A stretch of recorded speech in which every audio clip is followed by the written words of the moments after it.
আসসালামু আলাইকুম, আমার এই ন্যাচারাল ব্লগ চ্যানেলটিতে স্বাগতম। আজকে আমরা জানব বর্ষাকালে যখন চারদিকে পানি আর কাদা জমে থাকে তখন ছোট ছোট প্রাণীরাও নিজেদের বাঁচানোর জন্য নতুন আশ্রয় খুঁজে নেয়। ঠিক এমনই এক আশ্চর্য দৃশ্য হলো পিঁপড়ার বাসা তৈরি। দেখুন, চারপাশে ভেজা মাটি আর বৃষ্টির পানি, কিন্তু সামান্য একটু শুকনো জায়গা খুঁজে পেয়েই শত শত পিঁপড়া একসঙ্গে কাজ শুরু করেছে। কেউ মাটি বহন করছে, কেউ সুড়ঙ্গ তৈরি করছে, আবার কেউ বাসার নিরাপত্তা নিশ্চিত করছে।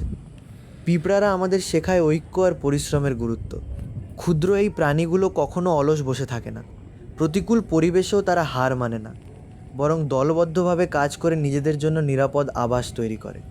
বর্ষার এই সময় তাদের ব্যস্ততা আরও বেড়ে যায়, কারণ সামান্য ভুল হলেই বৃষ্টির পানি তাদের বাসা ভাসিয়ে নিয়ে যেতে পারে।